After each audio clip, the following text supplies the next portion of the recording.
Good afternoon. I'm John McArthur, Chief Investment Officer at Krilogy.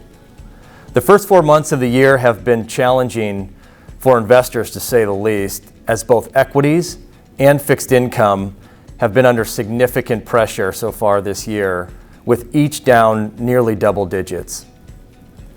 The continued weight of inflationary pressures, higher interest rates, tightening Fed policy, slowing economic growth, spillover from the Russia-Ukraine conflict, as well as a slowing Chinese economy in part from its zero COVID policy, all serve as contributing factors weighing on both stocks and bonds. For many investors that have a traditional balanced portfolio that may benchmark to 60% in the S&P 500 and 40% in the aggregate bond market index, your classic 60-40 portfolio, it's been the worst start in the last 25 years, as highlighted by the dark blue line in the chart below from All-Star Charts. The good news, however, is that we are experiencing an expected slowdown, which is what the Federal Reserve has wanted after a period of significant growth and not a complete economic stall-out. Even with a negative Q1 GDP print, there was solid consumption and investment numbers, and growth should stabilize and improve going forward. Market recovery prospects improve if we extend our view out beyond just the next several months. In fact, in midterm election years, the average market bottoming process occurs in August, with a 17% average move down in the S&P 500, and looking at 18 prior occurrences going back to 1950, according to LPL research. If we take this a step further and examine the 14 instances when the S&P 500 was down 19% or more since 1960, 10 of them made their lows in midterm election years, according to Barron's. Bottom line is that what we're experiencing is not atypical in a midterm election year, and all of the above-mentioned risk factors are already known in creating anxiety and pessimism for investors.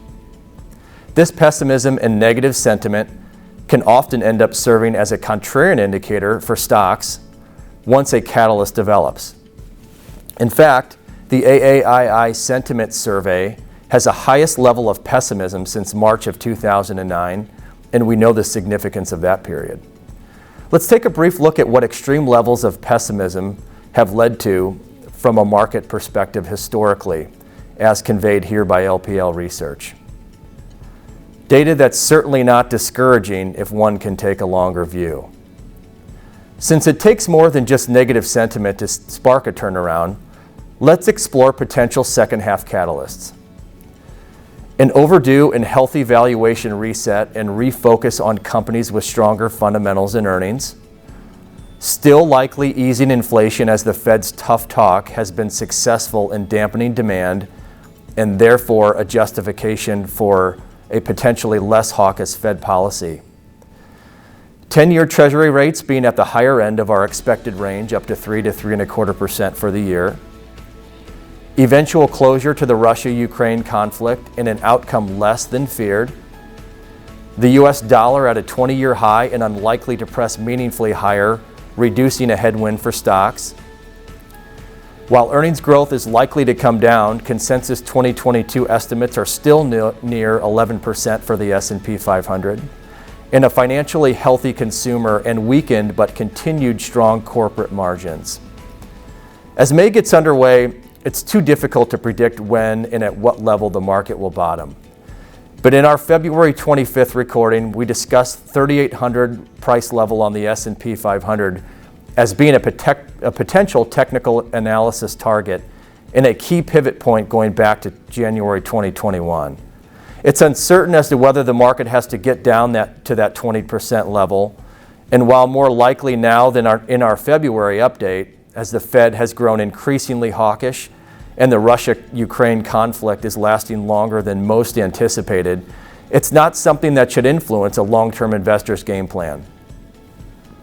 The 26 market corrections, as defined as the S&P being down at least 10% since World War II, have an average fall of 13.7% and have only taken 4 months to recover if one was fully invested in the S&P 500.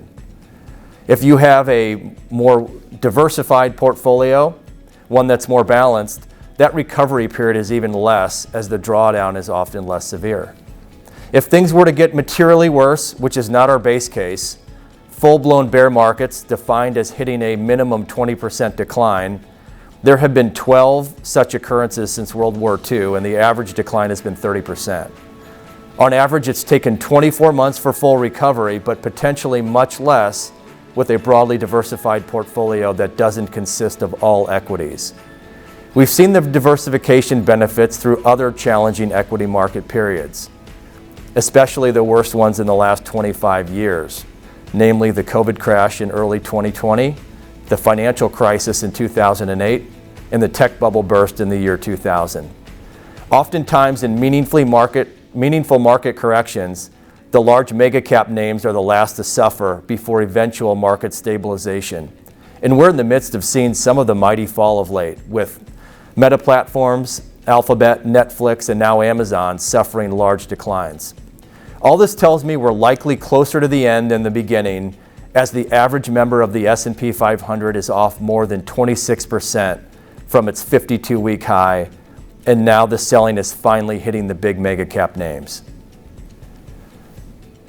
With an expectation of a Q2 GDP bounce back and a recession still not probable in 2022, it would be ill-advised to abort your long-term investment plan in maintaining a well-diversified portfolio, both within equity and other asset classes.